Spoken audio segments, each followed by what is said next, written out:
¿Comenzamos? Bien. Buenos días. Hoy vamos a presentar un nuevo Ateneo Bibliográfico. Nosotros estamos en la Residencia de Medicina Familiar y Comunitaria en el Hospital Señor del Milagro de acá de la ciudad de Salta. El Ateneo que vamos a presentar hoy lo hemos titulado, vamos a conversar sobre nuevos antidiabéticos orales. Yo soy Manuel Vera Castro, me acompaña mi compañera, la doctora Marchik, y como invitada en el día de hoy tenemos a la doctora Noelia Elena, que ella es parte del Servicio de Nutrición Clínica y Diabetes del Hospital Oñatividad, también de la ciudad de Salta, a quien agradecemos cordialmente su participación en el día de hoy. Bueno, para comenzar vamos a exponer o vamos a contarle un poquito la bibliografía que hemos utilizado para desarrollar este Ateneo. En primer lugar vamos a mencionar a la guía de ALAD, que es la Asociación Latinoamericana de Diabetes, sobre diagnóstico, control y tratamiento de la diabetes con medicina basada en la evidencia. Esto es de su edición del 2019. También utilizamos la Guía Nacional de Práctica Clínica sobre prevención, diagnóstico y tratamiento de diabetes tipo 2 del Ministerio de Salud de la Nación, también del año 2019, que es la última publicada. Hemos utilizado también el Manual de Medicina Familiar y Práctica Ambulatoria del Rubinstein en su tercera edición, y una serie de artículos de revisión para complementar puntualmente sobre algunos tópicos, mencionar a Benavides Moraz y colaboradores del Servicio de Medicina Familiar y Comunitaria del Hospital Clínico Universitario Lozano Blesa en España, también unos artículos publicados también en la revista de la LAD del año 2015 del equipo de investigación del doctor Rosas Guzmán y colaboradores. A su vez también hemos consultado el Formulario Terapéutico Nacional en su 11ª edición de la COMRA, y también, no menos importante, la guía de la ADA, por sus siglas en inglés, de la American Diabetes Association, del año 2019, y también un artículo de Sátar y colaboradores del año 2017. Muy bien, como para comenzar, vamos a exponer los objetivos que nos hemos planteado para desarrollar durante este Ateneo. En primer lugar, como punto principal, queríamos presentar a todos ustedes los nuevos agentes orales utilizados en el tratamiento de diabetes tipo 2. Repasar el mecanismo de acción, la posología y los posibles eventos adversos de estos nuevos antidiabéticos orales, reconocer el papel que cumplen estos nuevos antidiabéticos orales como opciones terapéuticas en el manejo de la diabetes tipo 2, y por último y no menos importante, conocer o reconocer cuáles son los grados de recomendación sugeridos o planteados para el uso de estos nuevos antidiabéticos orales en el tratamiento de la diabetes tipo 2. Ahora bien, a modo de introducción y para comenzar a hablar puntualmente sobre el tema que nos compete, y a modo de repaso vamos a decir que la diabetes tipo 2, recordamos que es una enfermedad metabólica crónica caracterizada por la falta total o la insuficiente producción de insulina a nivel del páncreas, lo que genera un estado de hiperglucemia como conocemos. Sabemos también que se debe a esta incapacidad del organismo para utilizar la insulina de manera correcta, lo que genera un estado de insulinoresistencia, como bien conocemos, o combinado con el déficit relativo de insulina. Es de vasto conocimiento que un estado de diabetes se asocia, o la enfermedad de diabetes se asocia con otras entidades clínicas como la obesidad, la alimentación inadecuada, la insuficiente actividad física en muchos casos, y otras comorbilidades como la hipertensión arterial, varias alteraciones del metabolismo lipídico, como varias dislipemias, tabaquismo, entre otras entidades. Es decir, que el mal control glucémico y de los factores de riesgo cardiovascular asociados aumentan el riesgo de desarrollar las complicaciones crónicas, ya sean micro o macrovasculares, lo que consecuentemente lleva a un deterioro de la calidad de vida de estos pacientes, y se ha demostrado, por supuesto, un aumento marcado de muerte prematura. Como repaso epidemiológico, no menos importante, estos datos los hemos extraído de los publicados por la Dirección de Estadísticas Vitales del Ministerio de Salud de la Nación, cuya fuente última es del 2019. Y en esto nos habla, por ejemplo, de datos muy interesantes, pero a su vez alarmantes, como por ejemplo que la diabetes mellitus tipo 2 representa hoy en día alrededor más del 90% del total de los casos de diabetes. En nuestro país se han reportado estos últimos datos, nos dicen que el 12,7% de la población adulta reporta tener glucemia elevada o bien la diabetes diagnosticada, ¿sí? Por supuesto, en una íntima relación con el marcado crecimiento del exceso de peso que hoy alcanza o supera el 60% de estos pacientes.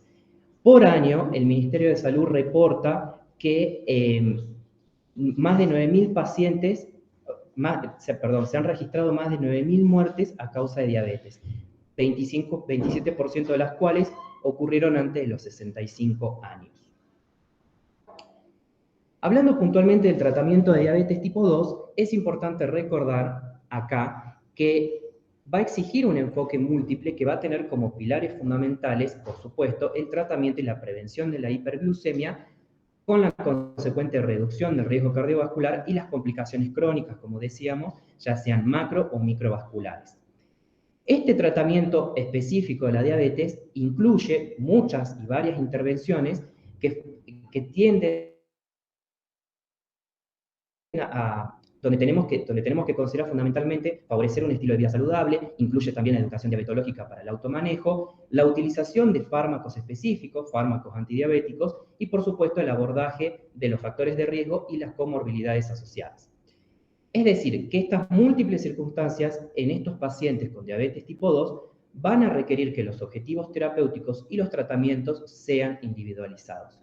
Este punto es muy importante porque acá estamos frente a un cambio en el paradigma del tratamiento de diabetes tipo 2, donde pasamos de un tratamiento donde anteriormente era más bien glucocéntrico a un tratamiento que está centrado en la persona. Es decir, los tratamientos comienzan a ser individualizados y en base a diferentes situaciones clínicas planteadas en las diferentes guías de revisión bibliográfica, como por ejemplo si los pacientes ya presentan una enfermedad cardiovascular establecida, enfermedad renal crónica, etc.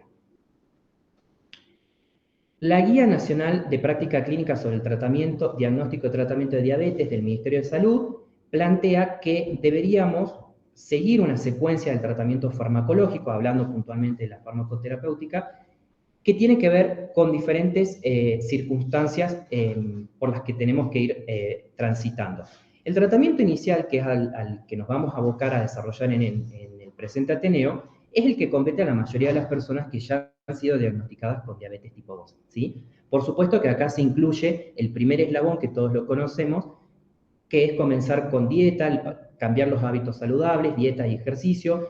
Cuando este primer escalón resulta insuficiente o las metas glucémicas no han sido logradas, recién ahí comenzamos con la farmacoterapia, primero en monoterapia, y así vamos subiendo de escalón en el tratamiento hasta pasar a la siguiente secuencia, que incluye los periodos llamados de intensificación. El Ministerio de Salud plantea en su guía que deberíamos considerar una primera intensificación a los 3 o 6 meses si es que el tratamiento inicial no ha dado los resultados o no llegamos a las metas glucémicas planteadas, y una segunda intensificación también con un tiempo, una frecuencia de 3 a 6 meses, y donde ahí comenzamos a hablar de la incorporación de distintos fármacos antidiabéticos, ya sean en forma oral o en la terapia con insulina. Bien. Bien, a continuación vamos a hablar acerca de los grupos farmacológicos que vamos a plantear en este Ateneo, los cuales incluyen 3 grupos. El primero serían los inhibidores de la enzima dipeptidasa 4, de los cuales como fármacos en nuestro país tenemos disponibles la vidagliptina, la linagliptina y la sitagliptina. También tenemos como segundo grupo farmacológico lo que serían los agonistas de los receptores GLP-1, de los cuales contamos con la liraglutide, la dulaglutide y la semaglutide. Por último, el grupo farmacológico de los inhibidores de la SGLT2, en los cuales encontramos a la empaglifosina, la dapaglifosina y la canaglifosina, respectivamente. Comenzando con el primer grupo farmacológico, nos encontramos con los inhibidores de la dipeptidilpeptidasa 4, los cuales su forma, digamos, de acción o mecanismo de acción incluiría la inhibición de esta enzima, la dipeptidilpeptidasa 4, que va a ser en este caso de forma reversible y específica, digamos, con la administración de estos fármacos. ¿Qué es lo que va a hacer, digamos, esta inhibición? Va a favorecer, digamos, el aumento de los niveles circulantes, tanto de los péptidos GLP-1 como el GIP, que se encuentran en poca cantidad. Entonces, al incrementar los niveles circulantes de estos péptidos, como dije, va a haber un incremento tanto de la secreción de insulina y la inhibición, digamos, de una secreción inadecuada del glucagón, ¿sí? Como podemos graficar acá en la imagen que se ve a su derecha, tenemos las dos situaciones. En el primer caso tenemos el paciente con diabetes tipo 2, en el cual este efecto, digamos, incretina va a estar disminuido. Las consecuencias serían que va a haber una baja cantidad de insulina con un aumento del glucagón. Esto va a tener como consecuencia la hiperglucemia, ¿sí? Característica de la diabetes. Y en el segundo gráfico tenemos que cuando actúa este inhibidor, digamos, la DPP4, va a haber una prolongación de este efecto incretina y como consecuencia un aumento de la insulina, disminución del glucagón y con esto como resultado la mejoría del control de la glucemia en la diabetes. Con todo esto podemos concluir que va a haber una mayor biodisponibilidad de estos péptidos potenciando este efecto incretina.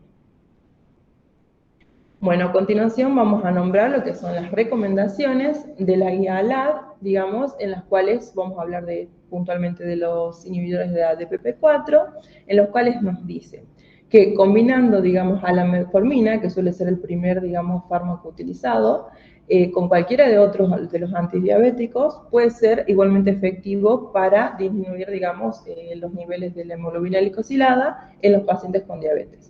Sin embargo, bueno, teniendo en cuenta que no hayan alcanzado la meta terapéutica, se pueden agregar otros antidiabéticos y en este caso, puntualmente, si lo combinamos con los inhibidores de ADPP4, va a haber un mejor balance en lo que es el riesgo y el beneficio y además, como adición, no va a aumentar el peso del paciente y tiene poco riesgo de hipoglucemia, un bajo riesgo. Y esto es una recomendación grado B. Y además tenemos otra recomendación en donde nos indica de que las diferentes combinaciones, digamos, para disminuir la hemoglobina glicosilada en estos pacientes, al, digamos, adicionar un inhibidor de ADPP4 a la metformina más un inhibidor de la SGLT2, va a haber menor tasa de hipoglucemia. ¿Sí? Esto también es un grado de recomendación tipo B. Bueno, ahora queríamos mostrar, digamos, acá a continuación, lo que serían un poco de información respecto a este grupo farmacológico, respecto a lo que es el costo, la posología y las posibles reacciones adversas. En este caso, como había mencionado, encontramos a la vildagliptina, la sitagliptina y la nitagliptina, de los cuales sus valores, digamos, acá en nuestro país, de los que encontramos disponibles, varía entre 9.000 a, de 9.000 a 18.000 pesos, que es más o menos, son fármacos, digamos, al ser nuevos, tienen un alto valor. En cuanto a sus reacciones adversas, tenemos un riesgo aumentado de una pancreatitis aguda, que es lo que está reportado hasta el momento, y dolor articular, que va a revertir cuando se suspende, digamos, su administración. Si quisieran consultar aparte, nosotros esto lo obtuvimos de la Guía Nacional del 2019 del Ministerio de Salud, como para que se puedan consultar lo que sería la posología puntualmente de cada uno de los fármacos. Y bueno, a continuación voy a hablar del segundo grupo farmacológico, que hablamos de los agonistas del receptor del glucagón, like peptide 1. Este grupo farmacológico, como mecanismo de acción, lo que realiza es estimular a los receptores GLP-1 en los islotes pancreáticos y con esta acción lo que sucede es que va a restablecer la acción reducida que tienen estos GLP-1 ya de por sí, digamos, en el organismo y de esta manera va a aumentar los niveles circulantes con su administración exógena a través de estos fármacos. La acción que digamos que predomina es el efecto incretina y como pueden ver en la imagen se encuentran en el intestino y lo que hace, digamos, estos fármacos es aumentar la sensibilidad a la insulina cuando hay una acción puntualmente en el páncreas. Como podemos ver en la imagen, no solo tiene un impacto en el páncreas, sino también en el corazón, el cerebro, el estómago, el hígado, el tejido adiposo y el músculo. Puntualmente, como para hablar de lo que es la acción en el páncreas, tenemos que va a aumentar la sensibilidad a la insulina a través de un aumento de la secreción de insulina, de la síntesis de insulina, la proliferación de las células beta y con la disminución de la secreción de glucagón y la apoptosis de las células beta. Eso sería a modo gráfico de lo que sería el mecanismo de acción de los agonistas de los GLP-1. En cuanto a las recomendaciones de su utilización en el tratamiento de la diabetes tipo 2, según las guías ALAD, lo que tenemos es que los pacientes con diabetes tipo 2 que se encuentran ya con una terapia con 2 fármacos, con metformina adicionada a otro antidiabético oral, que no hayan alcanzado este control, digamos, esperado, se podría adicionar un tercer medicamento, como habló mi compañera anteriormente, respecto al escalón, digamos, de tratamiento, y entre ellas, la adición de un GLP-1 o un SGLP-2 va a favorecer la reducción del peso y un adecuado perfil de seguridad. Esto es un grado de recomendación B, y además, una recomendación por consenso es que la vigilancia del riesgo de hipoglucemias es muy importante, digamos, y debe ser considerado en el balance del riesgo-beneficio en el mantenimiento de una meta estricta en el control de la diabetes. Y bueno, y además también, como hicimos con el primer grupo farmacológico, tenemos que los ejemplos, la liraglutide, la dulaglutide, son los fármacos que podemos contar, digamos, en nuestro país, y tenemos como un precio también aproximado de 9.000 a 18.000 pesos, que son fármacos más costosos, y como reacciones adversas, más que nada gastrointestinales, como náuseas, vómitos o diarrea, y además las diarreas, las náuseas van a ser dosis dependientes, es decir, que a medida que vaya aumentando las dosis va a haber mayor frecuencia de este tipo de síntomas. Y además la liraglutide tiene, digamos, como reportado casos de pancreatitis aguda, que eso habría que tener en cuenta. Ahora bien, hablando del tercer grupo farmacológico, que son los inhibidores del cotransportador de sodio-glucosa tipo 2, acá tenemos que hablar puntualmente de que estos fármacos, a diferencia de los dos grupos farmacológicos anteriores, su mecanismo de acción va a ser distinto. Veíamos anteriormente que los análogos GLP-1 y los inhibidores, la DPP-4, funcionan o su mecanismo de acción está basado por un efecto incretina.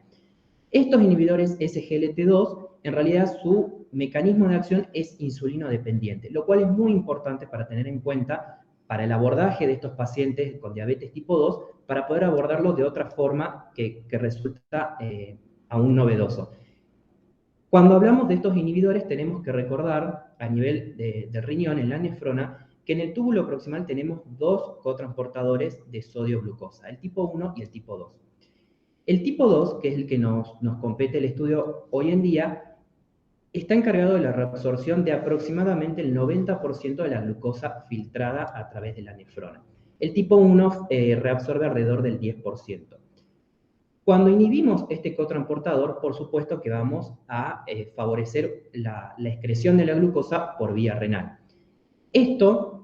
Este mecanismo resulta muy importante porque en los pacientes con diabetes tipo 2 que sobrepasan el umbral renal de filtración de glucosa, es decir, por encima de los 11 milimol por litro o de 180 a 190 miligramos por decilitro, esa sobrecarga de glucosa se inhibe su reabsorción y favorece la excreción renal.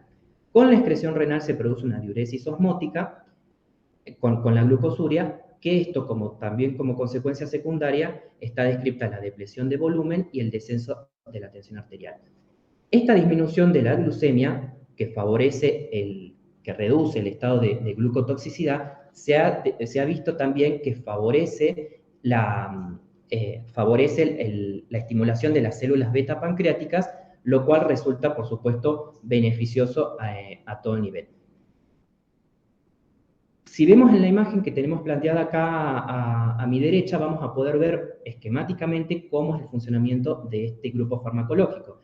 Cuando sobrepasamos entonces la carga de glucosa a nivel de la filtración de la nefrona, en el segmento del túbulo renal proximal, ahí es donde vamos a encontrar el cotransportador de sodio glucosa. Al inhibirlo, bloqueamos la reabsorción de glucosa y favorecemos la glucosuria, que está descrita que es alrededor del 60-80 gramos por día aproximadamente. La pérdida de sodio no es significativa, por eso no la nombramos. ¿Qué es lo que dice la Guía Nacional del Ministerio de Salud para este grupo farmacológico? Bueno, que en las personas con diabetes tipo 2 y que tienen una enfermedad cardiovascular establecida, estamos hablando de enfermedad coronaria, cerebral o periférica, que no han alcanzado la meta de hemoglobina glicosilada con 1 o 2 antidiabéticos, o sea, punto muy importante porque acá ya estamos hablando de la incorporación de 2 o más agentes antidiabéticos, está recomendada la adición de un inhibidor SGLT2 porque ha demostrado reducir eventos cardiovasculares mayores, reducción de la mortalidad y muy probablemente eventos renales. Ahora bien, decíamos anteriormente que dentro de este grupo farmacológico se incluye la empaglifosina, dapaglifosina, canaglifosina. La Guía de Nación recomienda elegir preferentemente la empaglifosina, que es la que habitualmente encontramos en nuestro medio, porque la canaglifosina, si bien comparte todas las mismas características, en los estudios últimos se ha visto un incremento o está relacionado con un incremento de amputaciones distales y fracturas por un mecanismo desconocido. Esto lo ha publicado la ADA en el 2017 y el estudio EMPARES Outcome también describe estas situaciones, por lo que el Ministerio de Salud de la Nación, haciendo eco de estos resultados en pacientes con enfermedad cardiovascular establecida, recomienda más bien el uso de la empaglifosina que ha demostrado un mayor perfil de seguridad.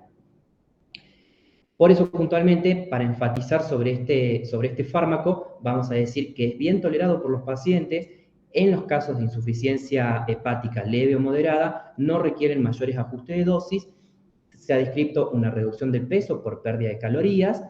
El descenso de peso está demostrado que es alrededor de 2 kilos o hasta 4 kilos aproximadamente. Disminuye la presión arterial, por supuesto por depresión de volumen, acompañado de la diuresis osmótica, porque se produce una diuresis osmótica. Está asociado a un bajo riesgo cardiovascular y mortalidad.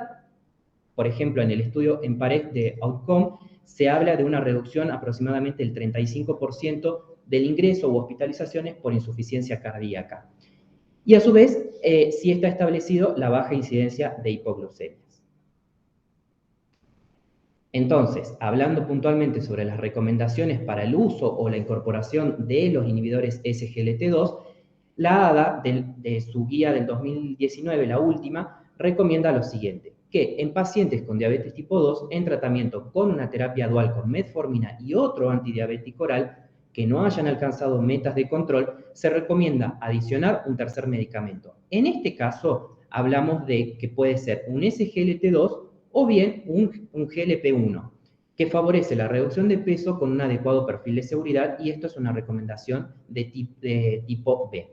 Esto es lo que dice la ALAD. Ahora, ¿qué dice el Ministerio de Salud de la Nación? Que, bueno, frente a la disyuntiva, por así decirlo, de incorporar un tercer agente antidiabético, si tenemos SGLT2 y un GLP-1 y estamos frente a un paciente que, por ejemplo, tiene obesidad, los dos han demostrado reducir el peso, pero se prefiere o se sugiere con preferencia la incorporación de un SGLT2 porque son más baratos en comparación con los análogos GLP-1, que estos análogos GLP-1 a su vez no solamente tienen mayor costo, las vías de administración resultan un poco más complicadas porque la mayoría son subcutáneos, y a su vez se ha demostrado que se necesita un mayor número de pacientes a tratar para conseguir un beneficio similar.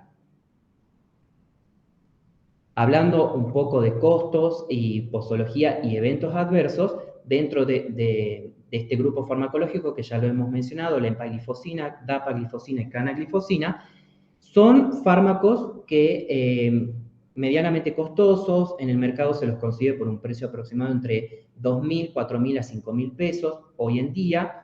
La empaglifosina se administra en dosis de 10 miligramos a 25 miligramos por día y se administra una vez al día y no necesariamente hay que administrarlo con los alimentos. La canaglifosina, por su parte, en dosis de 100 a 300 miligramos por día, tiene una administración de una vez por día, preferentemente antes de la primera comida. Si hablamos un poco, recordando un poco el mecanismo de acción de este grupo farmacológico, que sabemos que estamos hablando a nivel de la nefrona, y tenemos un estado favoreciendo la glucosuria, las reacciones adversas descritas en este grupo farmacológico tienen que ver con infecciones genitales por cándida, infecciones urinarias, especialmente en mujeres, y balanitis en hombres. La depresión de volumen no llega a ser significativa, pero sí hay que tenerla en cuenta, es decir, que puede haber casos de hipotensión o hipotensión ortostática, especialmente en personas más añosas. Se han descrito con mejor frecuencia otras entidades, como por ejemplo la fascitis necrotizante o gangrena de Fournier, y un punto importante que por ahí genera controversia, especialmente en los colegas para el uso de este grupo farmacológico, es la cetoacidosis diabética. En el caso de la utilización de estos fármacos en pacientes con diagnóstico de diabetes tipo 2, la cetoacidosis diabética es de rara presentación y siempre es de tipo normoglucémica. En contraposición, no está descrito o no está admitido, mejor dicho, el uso de estos fármacos en pacientes con diabetes tipo 1, porque el riesgo de cetoacidosis diabética es muy alto. Otras infecciones urinarias graves, como pielonefritis, también han sido reportadas, pero con menor incidencia.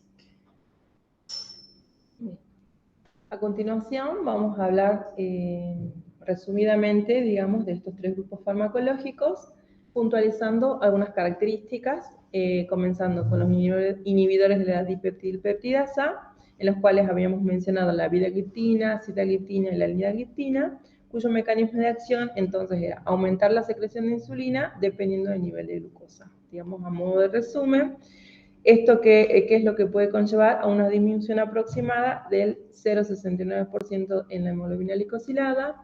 Como riesgos de hipoglucemia es muy bajo, lo que está descrito según la guía del Ministerio de Salud del 2019, y también el peso corporal, lo que está indicado es que no modifica, digamos, lo que se conoce hasta el momento, y como otras consideraciones, tenemos que podemos utilizarlos tanto en insuficiencia renal crónica como en la insuficiencia renal crónica severa, y deberíamos evitar su uso en la que sería la insuficiencia cardíaca. Además, presenta contraindicaciones, en este caso deberemos nombrar lo que es el embarazo de lactancia, una cetoacidosis diabética y puntualmente la vidagliptina. No debería ser usada en la insuficiencia hepática ni iniciar, digamos, cuando las transaminasas se encuentren por encima, 2.5 puntos por encima del valor normal. A modo de repaso, entonces, de resumen de los inhibidores de SGLT2, ya hemos mencionado cuáles son: empaglifosina, dapaglifosina, canaglifosina. El mecanismo de acción reduce la reabsorción de glucosa a nivel renal, aumentando la glucosuria. Todos estos grupos farmacológicos, la verdad que tienen descrito que, hablando un poco de la efectividad, que la disminución de la hemoglobina glicosilada, ninguno de estos tres grupos farmacológicos supera el 1%. En el caso puntual de los inhibidores SGLT2, está descrita, según la guía del Ministerio de Salud de la Nación, un descenso aproximado de 0,4 a 0,7%, es decir, que no llegamos ni siquiera al 1%. El riesgo de hipoglucemia es bajo, lo cual es positivo. Con respecto al peso corporal, está descrito que desciende y con un buen perfil de seguridad. Y otras consideraciones que deberíamos tener en cuenta es que si el paciente está utilizando otros diuréticos, por ejemplo, una tiazida o los diuréticos de ASA, el efecto diurético se potencia, se aumenta, lo cual puede producir, hay un riesgo aumentado de deshidratación e hipotensión. Especial cuidado con personas mayores de 75 años, y está descrito su uso prácticamente nulo en personas más que superen los 85 años, por el riesgo aumentado de hipovolemia severa en poco tiempo. No se los puede combinar con diuréticos de ASA, como por ejemplo la furosemida, y en el caso puntual de la canaglifosina, como mencionábamos anteriormente, aumenta el riesgo de amputaciones y también de fracturas por mecanismos que hasta ahora no están del todo aclarados. Como contraindicaciones absolutas está planteado la gestación y la lactancia, y por supuesto cetoacidosis diabética, pero esto corre más para los pacientes con diabetes tipo 1. Bien, como el último grupo farmacológico tenemos los análogos de del GLP-1, que encontramos la liraglutide, la dulaglutide, y bueno, tenemos como un mecanismo de acción que aumenta la secreción de insulina y disminuye la secreción de glucagón, dependiendo siempre del nivel de glucosa, digamos. Y también disminuye el vaciamiento gástrico y aumenta la saciedad, digamos, en su mecanismo de acción. A su vez, como mencionó mi compañera, tampoco supera, digamos, el 1% en lo que es la disminución de la hemoglobina glicosilada. En cuanto al riesgo de hipoglucemia, es bajo, al igual que los otros dos grupos farmacológicos. Y en cuanto al peso corporal, también, como el anterior grupo, desciende el peso. En otras consideraciones, más que nada mencionamos lo que serían las contraindicaciones para su uso, que incluyen también el embarazo y la lactancia, la enfermedad hepática grave, la insuficiencia cardíaca grave, lo que es la gastroparesia o la enfermedad inflamatoria intestinal, que pueden presentar algunos pacientes con este tipo de patología, antecedentes de pancreatitis también, y de personas o familiares de cáncer medular o de tiroides, o bien una neoplasia endocrina múltiple de gramos 2A o 2B. Además, también queremos mencionar de que la guía, digamos, de Nación del 2019 puntualiza que cuando utilicemos sulfanilureas y junto a los inhibidores de la dipeptidasa 4, deberíamos asociarlos con mucha precaución por el riesgo que tienen de las hipoglucemias. Y también nos recomiendan no asociar lo que son las sulfanilureas con la repalinida ni dos antidiabéticos del mismo grupo farmacológico. Como conclusiones de este ateneo, vamos a mencionar, primeramente, que las múltiples circunstancias, digamos, que presentan las personas con diabetes mellitus tipo 2 pueden requerir, digamos, que los objetivos terapéuticos y los tratamientos farmacológicos sean debidamente individualizados. Es decir, que cada paciente es distinto, entonces en el día de hoy ya han cambiado los paradigmas en el tratamiento y es importante tener en cuenta cada paciente como individualizado.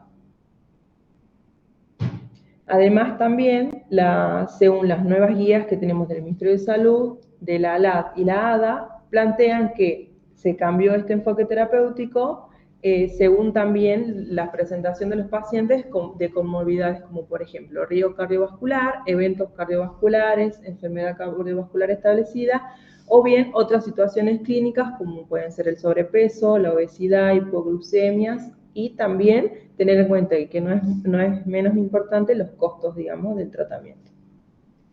Bueno, como a modo de conclusión también queremos recordar que en este Ateneo estamos hablando de antidiabéticos orales. Antidiabéticos orales, agentes orales o agentes no insulínicos son las nuevas formas de referirse a estos grupos farmacológicos que utilizamos en el tratamiento de la diabetes tipo 2.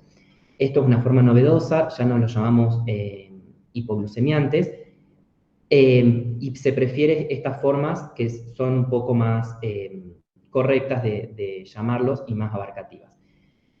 Como última conclusión, mencionar que la intensificación del tratamiento con los antidiabéticos orales en la diabetes tipo 2 debe fundamentarse en las metas glucémicas individualizadas, que como mencionaba mi compañera correctamente, es el nuevo cambio de paradigma, que ya se lo viene implementando desde hace varios años. Y la evaluación o la valoración correcta de la incorporación de cada grupo farmacológico, ya sean estos o los viejos grupos farmacológicos, debe estar basada fundamentalmente en la evaluación del riesgo, del costo y del beneficio que pueda generar en los pacientes. Hasta acá llegamos con nuestra presentación hasta ahora. Queremos recordar también, a modo también de cierre, que nuestro Ateneo estuvo basado en la lectura, que más allá de la bibliografía que hemos presentado, la literatura que hemos consultado con mayor frecuencia han sido las guías del Ministerio de Salud, las guías de la ALAD y de la Asociación Americana de Diabetes, en donde se plantean diferentes formas de abordaje que tienen que ver justamente con la evaluación del medio, ¿sí?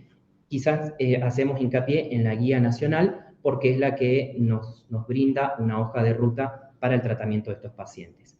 Nosotros ahora abrimos un espacio para sus preguntas o dudas o inquietudes que tengan y invitamos a la doctora Noelia Elena, si nos puede acompañar así nos evacúa algunas dudas o nos refuerza algo. A ver.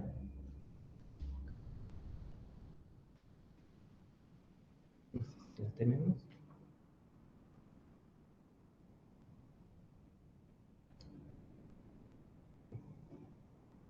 Yo ahí me gustaría preguntarle a la doctora Elena, ya que ella tiene mucha más experiencia con el tema del trámite para poder indicar estos tratamientos, principalmente para los médicos que están en el interior, que no tienen el acceso a un diabetólogo.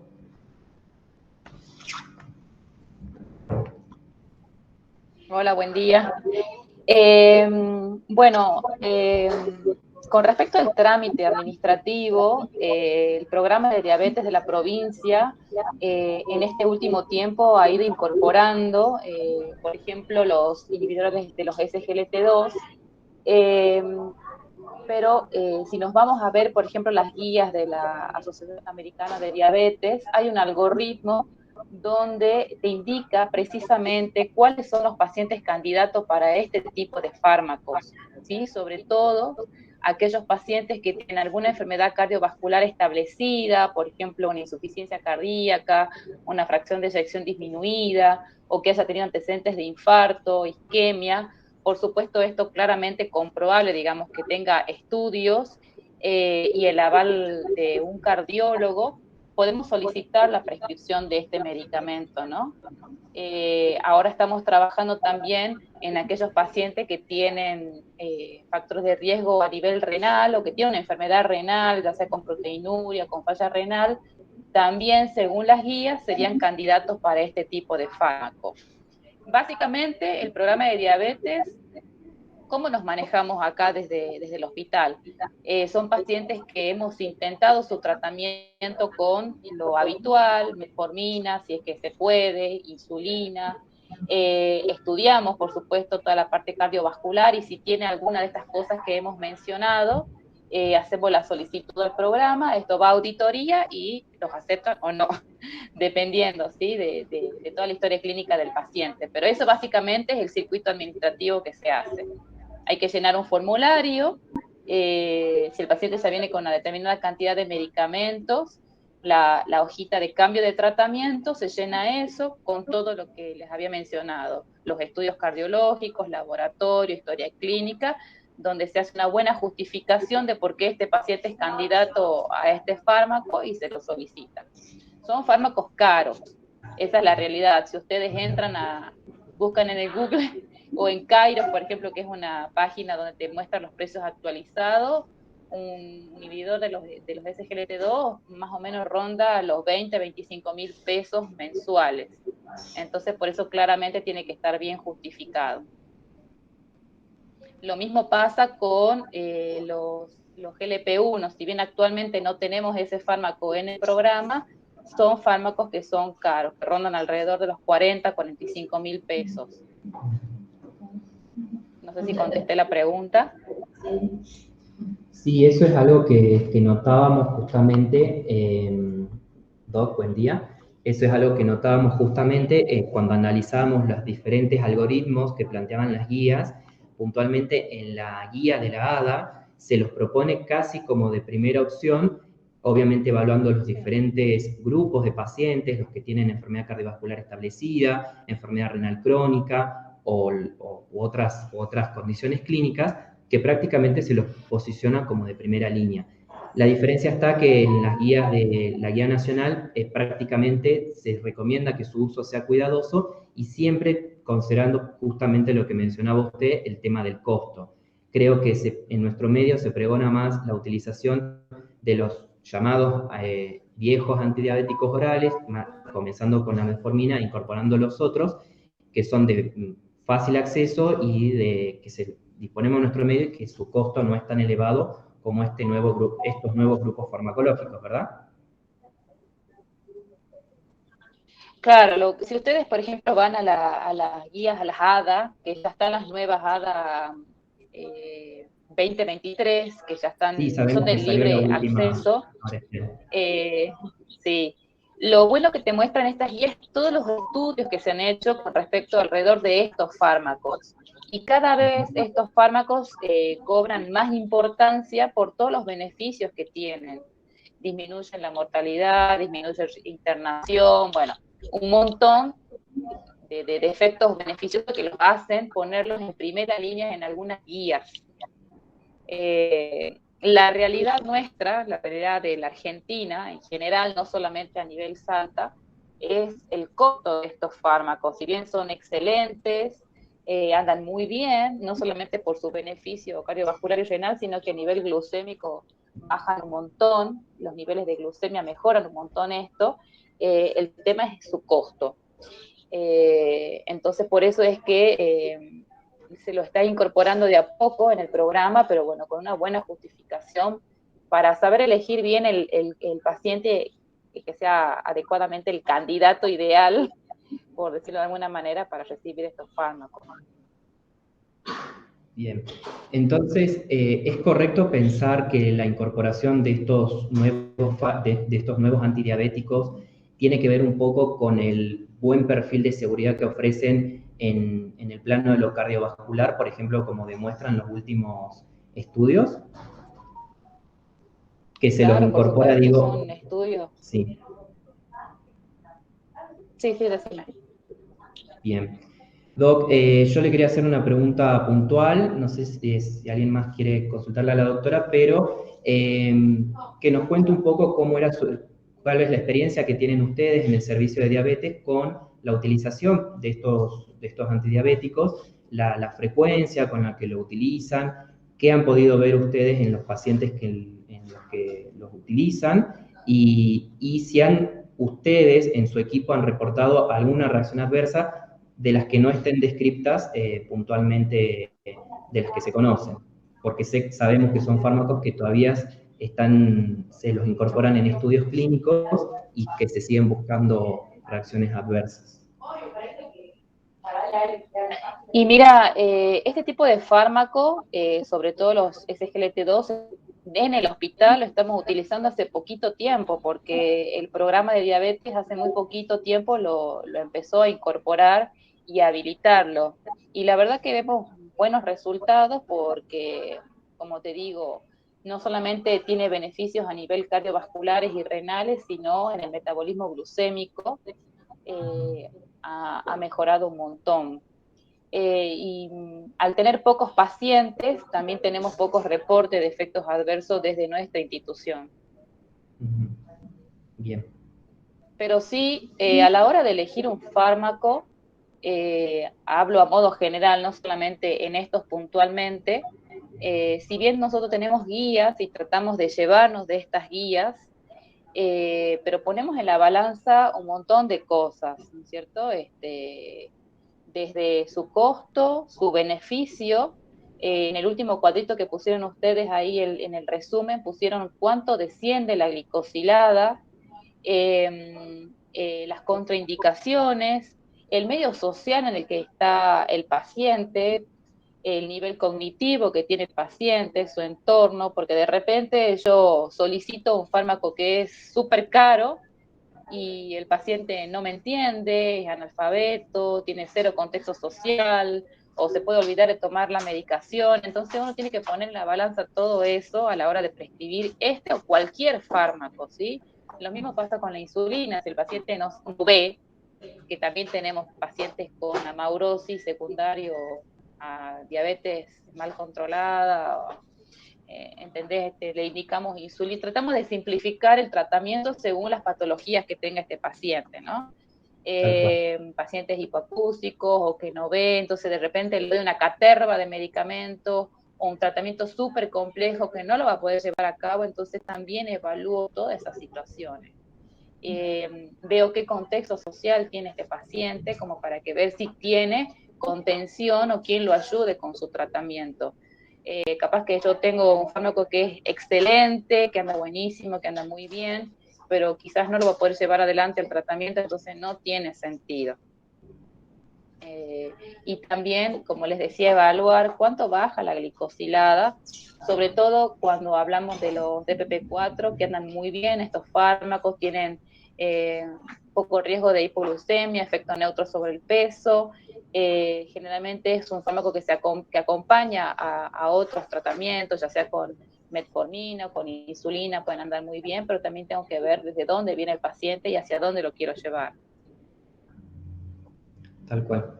Eso que menciona usted es sumamente importante porque evaluar o valorar este diferente tipo de contingencias que afectan a los pacientes con diabetes tipo 2, por lo menos en nuestro medio, es sumamente importante y resaltar justamente lo que decíamos y haciendo eco de sus palabras de que los tratamientos resultan individualizados para este tipo de pacientes.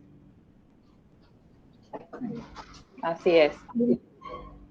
¿Alguna duda, chicos? No sé si alguien más tiene alguna duda, pregunta.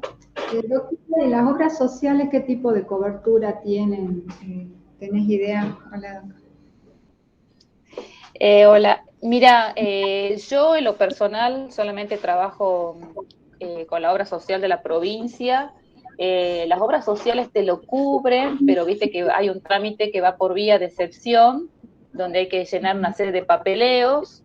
Generalmente tratamos de acompañar la historia clínica del médico especialista, digamos, en diabetes, y también tiene que estar plenamente justificado y lo hacemos acompañar una historia clínica con un cardiólogo o nefrólogo, depende de la obra social, perdón, depende de la patología que tenga el paciente.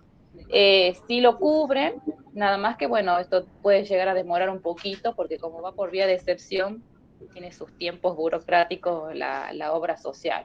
Pero como te digo, si uno lo justifica bien y el paciente es candidato, a la larga se la terminan dando.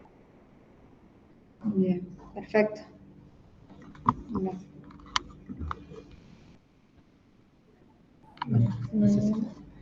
Bueno, si no tenemos más preguntas, dudas. Doctora Elena, bueno, le agradecemos profundamente su participación, su aporte.